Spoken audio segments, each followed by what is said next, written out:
നാട് വിട്ടുപോയ മലപ്പുറം താനൂരിലെ പെൺകുട്ടികളെ നാളെ നാട്ടിൽ തിരിച്ചെത്തിക്കും. പൂനെ ലോണാവാളയിൽ നിന്നും കണ്ടെത്തിയ വിദ്യാർത്ഥികളുമായി പോലീസ് നാട്ടിലേക്ക് തിരിച്ചു. മണിക്കൂറുകൾ നീണ്ട അഭ്യൂഹങ്ങൾക്കും ആശങ്കകൾക്കുമൊടുവിൽ കഴിഞ്ഞ ദിവസം രാത്രിയാണ് പെൺകുട്ടികളെ കണ്ടെത്തിയത്. മൊബൈൽ ടവർ ലൊക്കേഷൻ കൃത്യമായി മനസ്സിലാക്കാനായതാണ് പെൺകുട്ടികളെ കണ്ടെത്തുന്നതിൽ നിർണായകമായതെന്ന് മലപ്പുറം SP R വിശ്വനാഥ് പറഞ്ഞു. കുട്ടികളെ കാണാതായ വിവരം പുറത്തു വന്നപ്പോൾ തന്നെ പോലീസ് സജീവമായിരുന്നു. കൂട്ടായ പരിശ്രമത്തിന്റെ ഭാഗമായാണ് അന്വേഷണം വിജയകരമായി പൂർത്തീകരിക്കാൻ സാധിച്ചത്. എന്തിനാണ് പെൺകുട്ടികൾ പോയതെന്ന് വിശദമായി ചോദിച്ച് അറിയേണ്ടതുണ്ട്. നിലവിൽ യാത്രയോടുള്ള താല്പര്യം കൊണ്ട് പോയതാണെന്നാണ് മനസ്സിലാക്കാനാകുന്നതെന്നും SP പറഞ്ഞു. വിവിധ സ്ഥലങ്ങളിലോട്ട് പോകുമ്പോൾ നമ്മൾ അതായത് ഓഫീസർമാരെ ബന്ധപ്പെട്ട അവസാനം ആണ് നമുക്ക് RPF പൂനെയുടെ സൈഡിൽ നിന്നുള്ള സപ്പോർട്ടിലാണ് നമുക്കിപ്പോൾ ഡിറ്റക്ട് ചെയ്യാൻ കഴിഞ്ഞത്.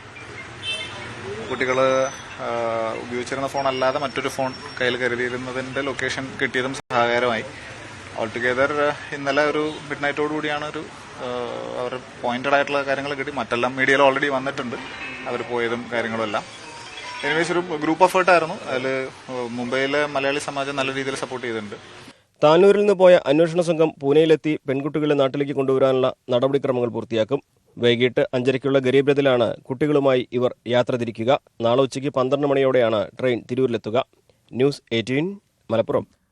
38 മണിക്കൂർ നീണ്ട തിരച്ചിലിനൊടുവിലാണ് താനൂരിൽ നിന്ന് കാണാതായ പെൺകുട്ടികളെ മഹാരാഷ്ട്രയിലെ ലോണാവാലയിൽ നിന്ന് കണ്ടെത്തിയത്.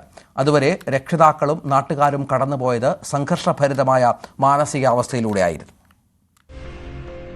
ബുധനാഴ്ച ഉച്ചയ്ക്ക് 12 മണിയോടെയാണ് +2 വിദ്യാർത്ഥികളായ ഇരുവരും പരീക്ഷ എഴുതാൻ വീട്ടിൽ നിന്ന് ഇറങ്ങിയത്.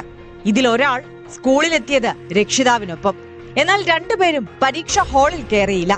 പരീക്ഷയ്ക്ക് ഹാജരായില്ലെന്ന് സ്കൂൾ അധികൃതർ അറിയിച്ചതോടെയാണ് വീട്ടുകാർ കാര്യമറിയുന്നത്.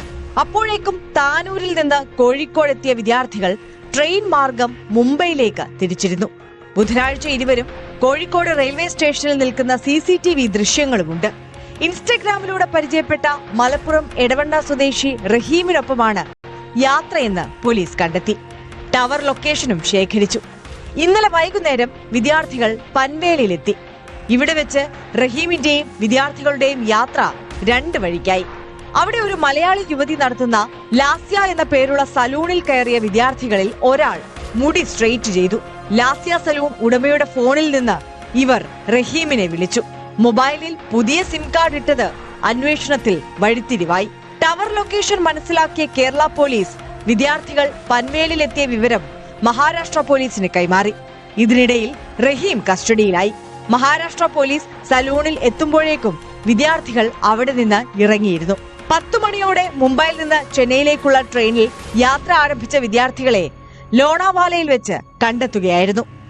മലപ്പുറം ബ്യൂറോയ്ക്കൊപ്പം ന്യൂസ് ഡെസ്ക്, News 18.